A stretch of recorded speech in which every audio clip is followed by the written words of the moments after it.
Hey class, how are you? I hope आप लोग काफ़ी अच्छे होंगे। आज हम पढ़ेंगे आपकी इंग्लिश बुक यानी सप्लीमेंट्री रीडर का। एक हनी सकल है, एक सप्लीमेंट्री रीडर है। तो हम आपकी सप्लीमेंट्री रीडर का चैप्टर नंबर 3 पढ़ेंगे। इसका टाइटल है, जिस चैप्टर का नेम है इसका, द शेफर्ड्स ट्रेजर, यानी कि शेफर्ड का खजाना। अब ये शेफर्ड क्या होता है? शेफर्ड वो होते हैं जो भेड़ और बकरी चराया करते हैं, जानवर जो चराते हैं उनको कहते हैं शेफर्ड। इसका एग्जैक्ट मीनिंग है चरवाहा। तो आइए स्टार्ट करते हैं इस चैप्टर को और फाइंड आउट करते हैं कि स्टोरी कैसी है, इससे हमें क्या सीखने को मिलता है। ओके। और एक बात और मैं ये बता दूं, ये एक ईरानियन फॉकटेल है। ईरान, पता है ईरान एक कंट्री है, वेस्टर्न एशिया का एक कंट्री है, एक इस्लामिक कंट्री है। अब ये ईरानियन फॉकटेल क्या है? फॉकटेल का मतलब होता है लोक कथा। अब बताइए, अब लोक कथा क्या होती है? लोक कथा यानी कि जो कई सदियों से चली आ रही है कि कहानी, उसका ना ऑथर का पता है, ना उसकी ऑथेंटिसिटी का पता है। वो कॉमन पीपल में वो कहानी चली आ रही है। आपके दादाजी ने आपको बताया, आपके दादाजी को उनके पिताजी ने, फिर उनके दादाजी ने, फिर उनके दादाजी ने, ऐसे ही वो कहानी चली आ रही है। ना उसके ऑथर का पता है, ना उसकी ऑथेंटिसिटी का पता है। उसको हम कहते हैं लोक कथा और इंग्लिश में कहते हैं फॉक टेल। ओके, तो चैप्टर स्टार्ट करते हैं हम लोग। In a village in Iran there once lived a shepherd. Iran के एक गांव में एक बार एक शेफर्ड रहा करता था। ही वॉज वेरी पुअर, वो काफ़ी गरीब था। He did not have even a small cottage of his own, यहाँ तक कि उसकी एक छोटी सी झोपड़ी भी नहीं थी कि वो वहाँ रह सके। He had never been to school और learned to read and write. ना वो कभी स्कूल गया था, ना ही उसने पढ़ना और लिखना सीखा था। For there were very few schools in those days, और इन दिनों काफ़ी कम स्कूल्स भी हुआ करते थे। The poor and uneducated, this shepherd was very wise.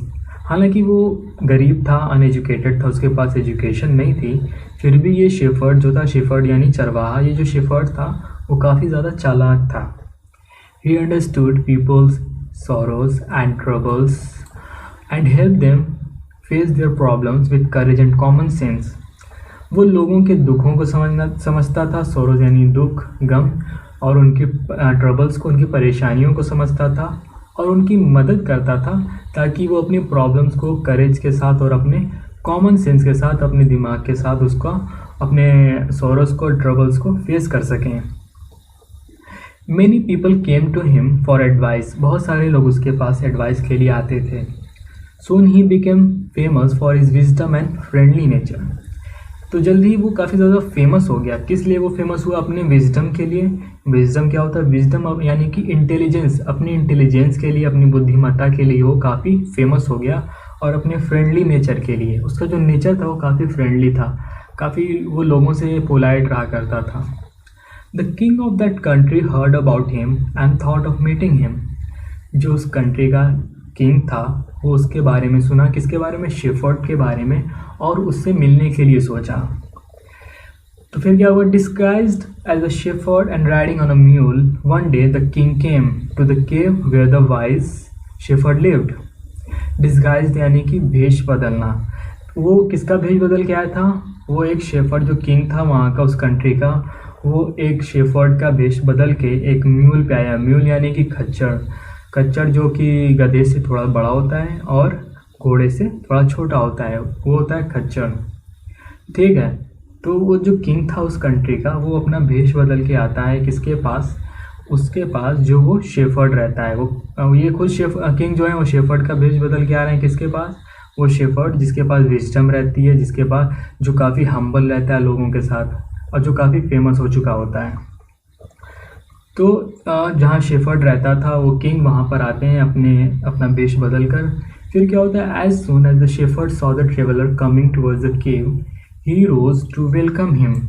जैसे ही वहाँ शेफर्ड देखता है कि कोई ट्रेवलर उसके केव की तरफ आ रहा है, उसकी गुफा की तरफ आ रहा है, वो उठता है उनको वेलकम करने के लिए, उनका स्वागत करने के लिए।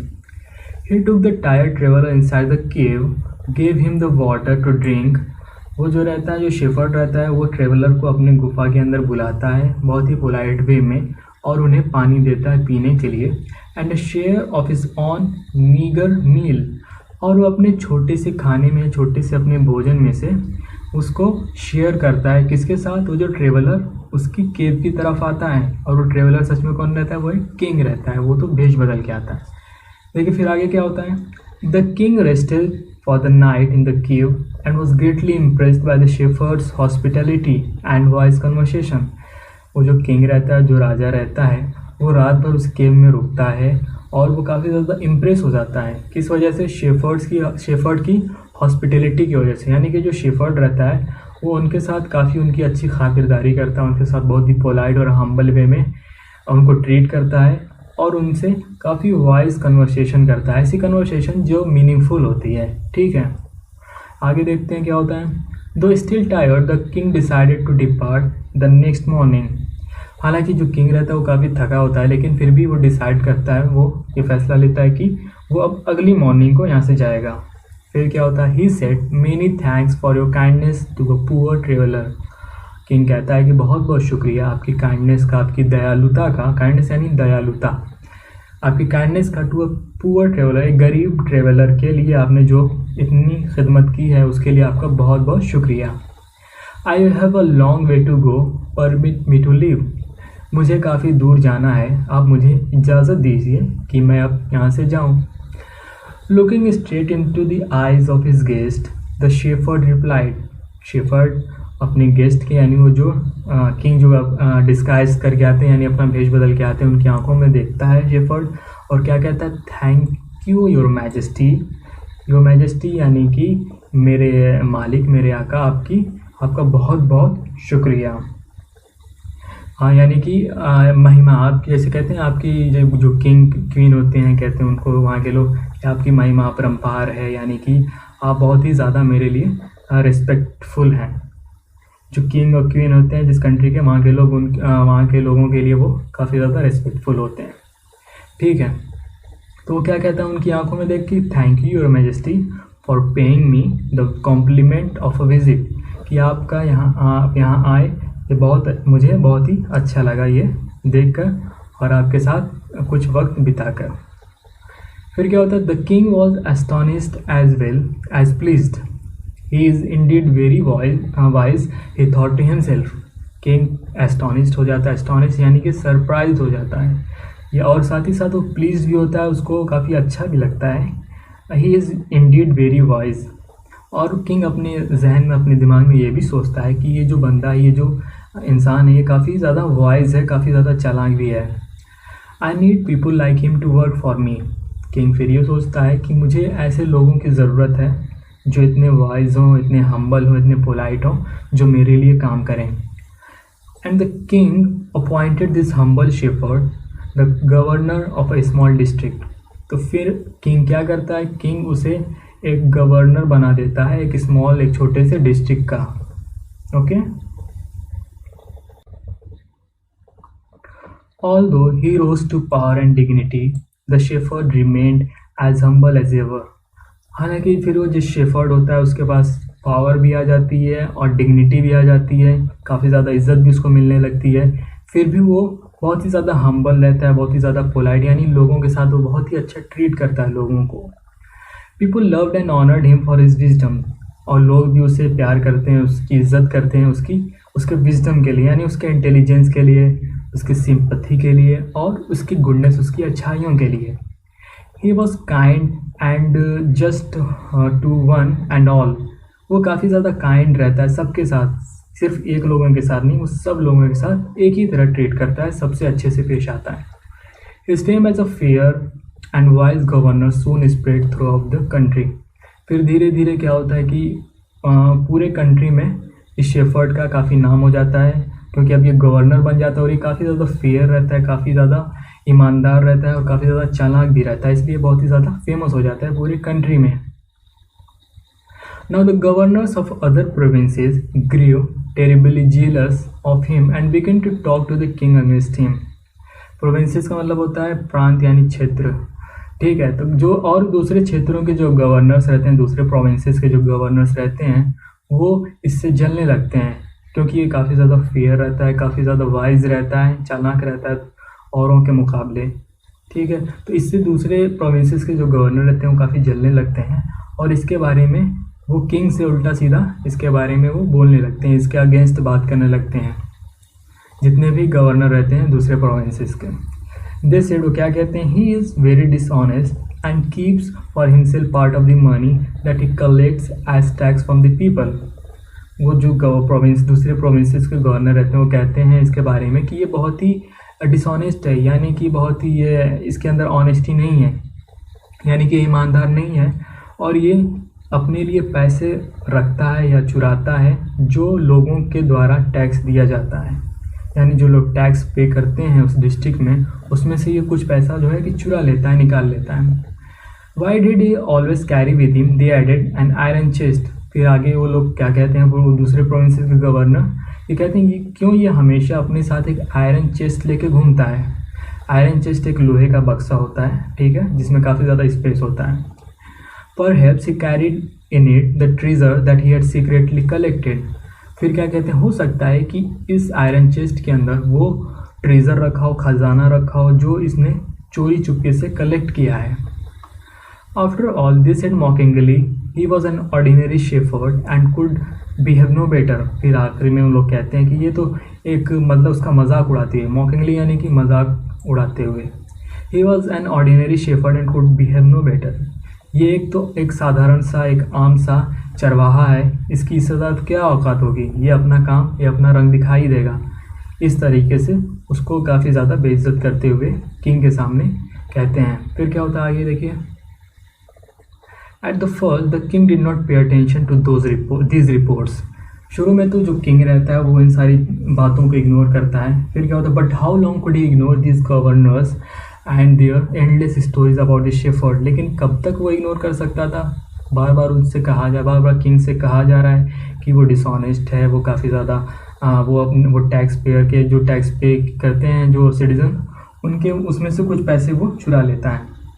वन थिंग वॉज सर्टेन, एक चीज़ सर्टेन थी, द किंग डिस्कवर्ड, किंग को एक चीज़ किंग ने नोटिस की कि the new governor did carry N iron chest with him all the time. King ने ये देखा कि जो न्यू गवर्नर है, ये न्यू गवर्नर कौन है, वही शेफर्ड जिसको किंग ने उसके पोलाइटनेस और हम्बलनेस और उसके विजडम के बेस पे उसको एक स्मॉल डिस्ट्रिक्ट का गवर्नर बनाया था। तो ये वही न्यू गवर्नर है। उसके बारे में क्या किंग डिस्कवर पाता है कि ये जो न्यू गवर्नर है वो अपने साथ हमेशा एक आयरन चेस्ट लेके क्यों घूमता है। उसके दिमाग में ये बात आती है किंग के। फिर क्या होता है, so one day the new governor was summon to the palace. फिर एक दिन क्या होता है, द न्यू गवर्नर को बुलाया जाता है पैलेस पे। पैलेस यानी महल में, किंग के महल में उस गवर्नर को बुलाया जाता है। He came riding on his camel and to everyone's delight the famous iron chest was there fast and securely behind him on the camel's back. वो अपने कैमल पे बैठ के आता है और सबको ये देखते हैं कि वो फेमस आयरन चेस्ट, यानी जिसकी वो जो दूसरे प्रोविंसेस के गवर्नर बात कर रहे होते हैं, ये हमेशा आयरन चेस्ट लेके क्यों घूमता है, वो लोहे का बक्सा लेके क्यों घूमता है, वो भी उस ऊँट की पीठ पे उसके पीछे बंधा हुआ रहता है, वो भी उसके साथ आता है। फिर क्या होता है, now the king was angry, king काफ़ी ज़्यादा गुस्से में रहता है। ही थंडर्ड, वो काफ़ी गुस्से से चिल्ला के बोलता है, Y do you always carry that iron chest with you, कि तुम हमेशा ये आयरन चेस्ट लेके अपने साथ क्यों घूमते हो, व्हाट इज इट कंटेन, आखिर इसके अंदर है क्या। द गवर्नर स्माइल, गवर्नर मुस्कुराता है। He asked his servant to bring in the chest, फिर वो अपने सर्वेंट से कहता है कि इस चेस्ट को अंदर लेके आओ, इसको महल के अंदर लेके आओ। How eagerly the people standing around waited for out how eagerly the people standing around waited for the shepherd to be found out. अब सारे लोग काफ़ी ज़्यादा ईगरली यानी काफ़ी उत्साह के साथ वेट कर रहे होते हैं कि आइए देखते हैं अब इसमें क्या है, इसने क्या छुपा के रखा हुआ है। But how great was their astonishment, लेकिन उनका एस्टॉनिशमेंट कितना, यानी वो कितने ज़्यादा सरप्राइज हो जाते हैं क्या देख के, and even of the king himself, और किंग भी बहुत ही ज़्यादा सरप्राइज हो जाता है। क्या देखता है वो, when the chest was open, जब चेस्ट यानी वो जब वो आयरन चेस्ट ओपन होता है तो सब के सब लोग एकदम से सरप्राइज हो जाते हैं।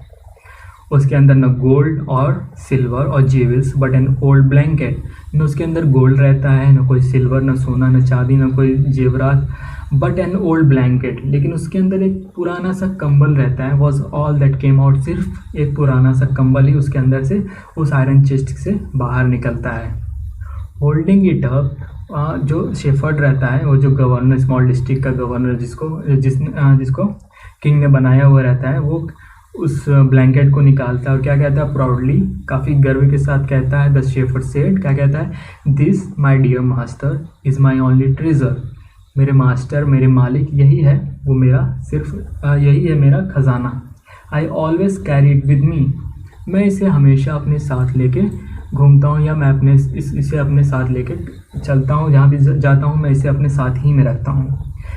But why do you carry such an ordinary blanket with you, surely you are the governor of a district, the king asked, king पूछता है कि तुम इसे हमेशा ये साधारण सा ये ऑर्डिनरी ब्लैंकेट अपने साथ क्यों लेके घूमते हो, तुम तो एक डिस्ट्रिक्ट के गवर्नर हो ना, फिर क्यों इसे तुम लेके घूमते हो। To which the shepherd replied with quiet dignity, this blanket is my oldest friend. Shepherd बड़े ही इज्जत और सम्मान के साथ अपने किंग को रिप्लाई करता है। क्या रिप्लाई करता है, this blanket is my oldest friend, ये जो मेरा ब्लैंकेट है ये मेरा बहुत ही ज़्यादा, सबसे ज़्यादा पुराना दोस्त है। It will still protect me if at any time your majesty should wish to take away my new cloaks, ये मुझे तब भी प्रोटेक्ट करेगा अगर आप किसी भी समय, किसी भी टाइम मेरी सारी चीज़ें, मेरे सारे कपड़े, मेरे सारे न्यू क्लॉथ्स अगर आप ले भी लेते हैं, तब भी ये मेरी हेल्प करेगा, मुझे प्रोटेक्ट करेगा।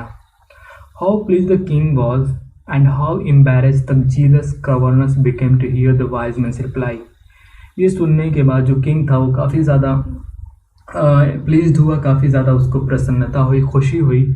और जो अदर प्रोविंसेस के गवर्नर थे जो इससे जीलस थे, जो जल रहे थे और जिन्होंने ये इल्ज़ाम लगाया था कि ये टैक्स के पैसे जो होते हैं वो चुराता है और ये डिसऑनेस्ट है, बहुत सारी उल्टी सीधी बातें जो शेफर्ड के खिलाफ किंग से इन लोगों ने की थी, ये सब के सब एकदम से जल गए उस वाइज मैन का, उस शेफर्ड का रिप्लाई सुन के।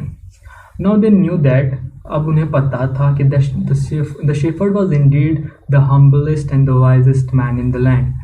अब ये देख के, उसका आयरन चेस्ट देख के अब ये सबको पता चल गया कि हाँ सच में ये जो शेफर्ड है वो यकीनन सबसे ज़्यादा पोलाइट है, सबसे ज़्यादा हम्बल और वाइजेस्ट मैन है, सबसे ज़्यादा चालाक इंसान है, समझदार इंसान है इस दुनिया में, इस दुनिया के अंदर। The king made him the governor, the king जो रहता है फिर उसे गवर्नर बना देता है एक बड़े से डिस्ट्रिक्ट का, दैट वेरी डे, यानी उसी दिन जब ये इंसिडेंट होता है वो अपने आयरन चेस्ट को दिखाता है तो गवर्नर उसे फिर उससे भी बड़े डिस्ट्रिक्ट का गवर्नर बना देता है। किंग जो रहता है उससे भी बड़े डिस्ट्रिक्ट का गवर्नर बना देता है, पहले वो छोटे डिस्ट्रिक्ट का गवर्नर रहता है। तो हमें इस स्टोरी से क्या सीखने को मिला कि हमें हमेशा पोलाइट रहना चाहिए, हम्बल रहना चाहिए, हमें हमेशा ऑनेस्ट रहना चाहिए, और हमें अगर कोई नई चीज़ हमें दी जा रही है या मिल रही है तो हमें अपनी पुरानी चीज़ों को यूं ही फेंक नहीं देना चाहिए। हो सकता है कभी वो हमारे काम आ जाए, उसको कभी भी यूं ही कहीं भी आप ऐसा नहीं कि नई चीज़ आ गई तो हम उसको पुरानी चीज़ों को उठा के फेंक दें। हर चीज़ की एक वैल्यू होती है, हो सकता है अभी उस चीज़ की वैल्यू ना हो, कल उस चीज़ की वैल्यू हो सकती है। अगर हो सकता है कि आपके लिए उसकी कोई वैल्यू ना हो तो दूसरे के लिए उसकी वैल्यू हो सकती है। आप उसको चाहते हैं, हटाना चाहते हैं, आपके पास अगर आप श्योर हैं कि हाँ ये मेरे पास ये चीज़ रहेगी, तो आप अपनी पुरानी चीज़ को किसी नीडी पर्सन को दे दें, आप यूं ही उसे फेंकें ना। तो हमें इस स्टोरी से ये सीखने को मिला। और अगर आपको लगता है कि हाँ और भी हमने बहुत कुछ सीखा इससे, तो आप ज़रूर कमेंट बॉक्स में अपने थॉट्स को शेयर करें। ये एक ईरानियन फॉकटेल था, ईरानियन लोक कथा। ईरान एक कंट्री है, वेस्टर्न एशिया का इस्लामिक कंट्री है। तो हमने ये भी जाना कि ईरान एक कंट्री है, और भी बहुत सारी चीज़ें इसमें सीखी। हम मिलेंगे नेक्स्ट वीडियो में। Thank you so much. Signing off.